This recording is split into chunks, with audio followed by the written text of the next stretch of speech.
Hey guys, so here we are at the library. Hope you enjoyed that little intro.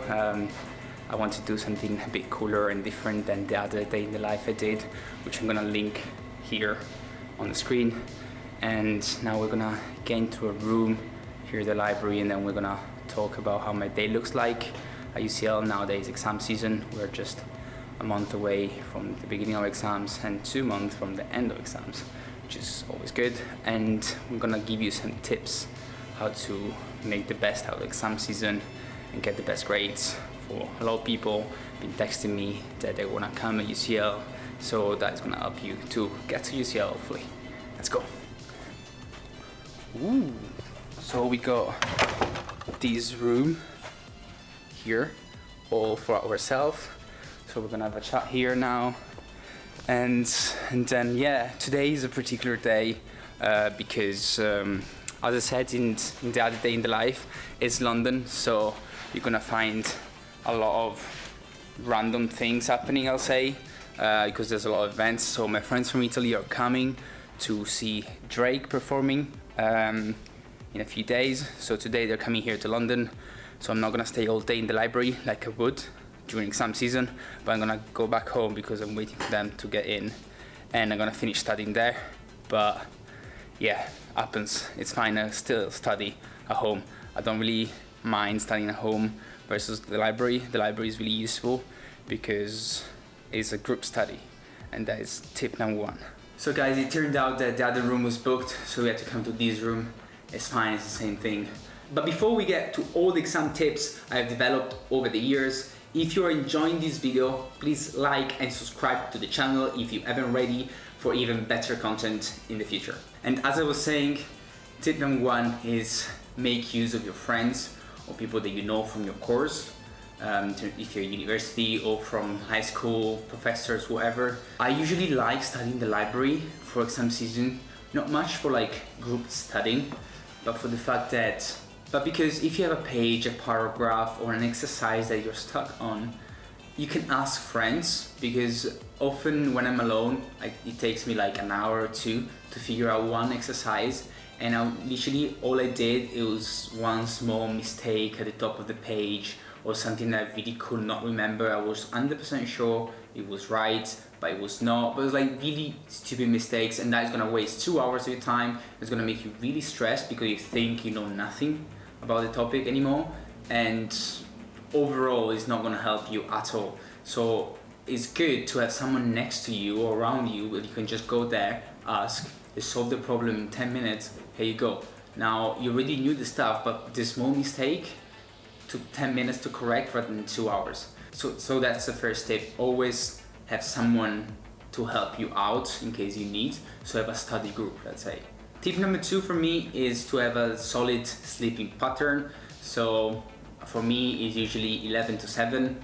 That's I go to sleep at 11, I wake up at 7 in the morning, as I did today, as you saw previously. Pretty much every day. Happens sometimes that you just go to sleep at 1 or whatever. But if you have a constant sleeping pattern, it's gonna be so much easier. And even more, try to arrange a sleeping pattern in terms of your exams. So I have a lot of friends that prefer, say, okay, they wake up at 2 p.m. and they go to sleep at like 4 a.m. But then like when it comes to exams, you used to study at 2 a.m. but the exams are at 10 a.m. not 2. At 10 a.m. you'll be sleeping during like normal study time. So try to get into a pattern that resonates what your exams times are gonna be like, and that helps a lot in my opinion. And obviously sleep decreases stress and stuff like that. So always try to get some good sleep and have a solid and constant sleeping pattern throughout your exam season and during exam time as well.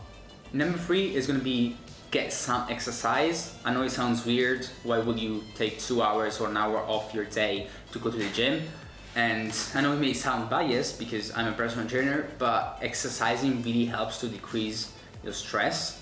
So I really recommend exercising. It really frees your mind from everything. Obviously there's gonna be certain days where you go to the gym and you're like just thinking about the exam you're gonna have 2 days after.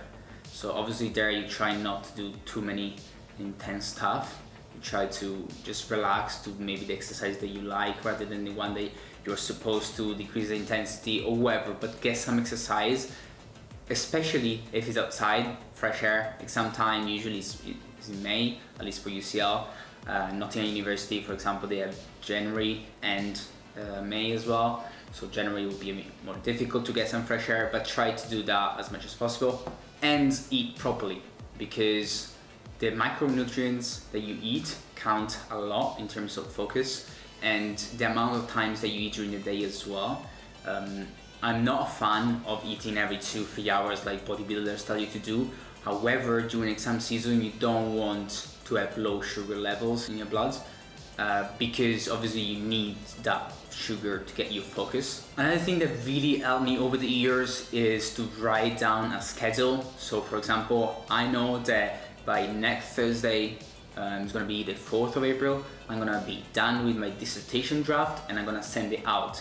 Then I'm gonna have a week where, for example, I will study financial markets because it's my first exam, and then I'm gonna get that out of the way. So have a schedule and especially stick to the schedule as much as possible. I do a daily schedule as well, so I come in and say, okay, I need to revise the first 3 lectures of financial markets and I want to do the first problem set of the year of financial markets just to make sure. So that is really, really important, because you don't want to come a week before the exam that you still have to start, or you don't have a schedule, you don't know what to do. Then is where you freak out. If you have a schedule and you know what you're doing, then even if you may not be ready yet, you know that you will be, because that's the schedule, and stick to it. Then we got something really similar to the previous one, but this time is my personal view. Obviously, everything I'm saying is my personal view and really depends on how you like to study. What I like to do is to go through all the lectures, so maybe the theoretical material, and maybe the problem sets or the exercises that you may have during the year at the beginning. And so basically what you want to do is you want to go through the material first, together with a few exercises. You know what it is, and you go through the material for all your exams, and then you start exercising on exam papers, so like previous exam papers. And that counts so much, because most of the times, especially in the UK, it's not much about how well you know the stuff, it's how well you know the past papers. Because not only there's going to be similar question in your paper than in one of previous papers, but also the style of the exercises are going to be exactly the same. So it's more about studying the exam paper than the topic, which is counterintuitive and is not ideal for the actual education you're going to get, but it's going to get you the grade, and sometimes that matters too, you know, like you need to get the grades at the end of the day. And this is something that I personally did during my A-levels here in the UK. I will talk more about my journey in the UK in a future series that I'm gonna make. But basically I had to do the A-levels in 1 year, so I had to do 18 exams in 1 year, and that helped me so much. Since February, I think I did around 3 or 4 past papers per day, obviously of all the exams I had to do, but literally when I saw the papers, when they came up during the exam, I already knew them. It was the same exercise I did over and over again, just with different numbers. So this is how you get the good grades, in my opinion, by checking past exam papers. And last but not least, remember that it's gonna be okay. Remember why you're studying, what you're studying for, whether it is to get to a master, whether you're studying to get to UCL, whether you're studying to get to another university, whether it's just for the grade, for yourself, whatever it is, remember why you're studying, and that really motivates you. Always remember your why, and take it chill. It's gonna be okay. No matter what happens, you're gonna have a second chance. If you fail, obviously try not to fail, but at the end of the day, it's gonna be fine. And obviously there's other tips like taking breaks, you know, drink water, and all those sort of things that you already know probably. And if you have any exam this year and any exam tips on how to do well with them, please comment down below. It's gonna be helpful, not just for me, I have exams too, but for other subscribers of the channel. I can't thank you enough. My subscriber base has been growing faster than ever lately, so thank you so much. And I'm always free for any suggestions for future videos, so as always, comment them down below, and I'll see you next Sunday for the next video. Peace!